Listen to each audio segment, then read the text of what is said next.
Ano lang kasi, nililinis ko eh. Sige lang, ma'am. So, ito na po yung available today. So, ganito rin naman po ang maging turnover kahit sa ibang unit na reopen natin. So, yun, meron siyang carport.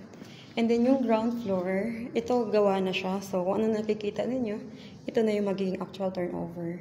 So, good thing sa kanya, nakataas na po yung ground floor. Ganyan. Then, so, nalilesen yung mga kailangan yung gawin.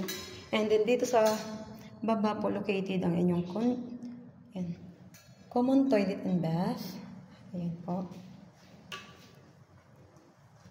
Malawak yung ground floor ninyo. For only 2.2 million, not bad na ang price na ganito. Especially, ang down payment natin is 20% lang po siya.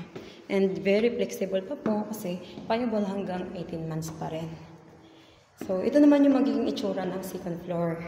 So, second floor po, parang what you see is what you get tayo dito, ha? So, ito na yung maging actual turnover. So, sa taas hindi pa siya naka-tiles, pero ready na po siya to touch up. So, pwedeng lagyan na lang diretso ng vinyl. And this part, pwedeng another room na agad to. So, kayang-kaya po ng hanggang 3 rooms. And then, ang magiging master bedroom ninyo, meron siyang balcony. So, yun yung advantage sa kanya, ganyan. May balcony. Tapos dito yung way niya. Ang lawak ng taas niya. Alam mo, gustong-gusto ko itong kunin na unit. Ang tagal ko naghintay nito hanggang nakakuha na ako ng ibang property.